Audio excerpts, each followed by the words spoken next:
In this video, we'll go through how you can request a DBS check from the Disclosure and Barring Service using VettingGateway's integration. This is also known as a criminal record check. To view the criminal record checks that you need to process, you select Outstanding Tasks from the dashboard and then filter the list to only show criminal record checks ready to process. This will then give you a list of all the criminal record checks that need to be requested. It will give you a list of any criminal record checks outside of the UK and also those that need to be requested by the applicant.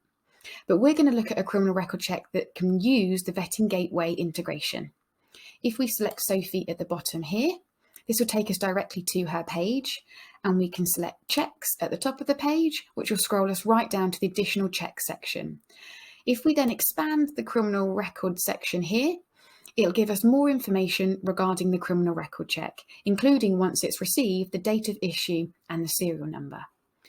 To perform the new check, all you need to do is select here on the right-hand side, and it will then give you an option to select the address that you would like the certificate to be posted to. We have one address here, so we'll select that, and then all you need to do is request the certificate.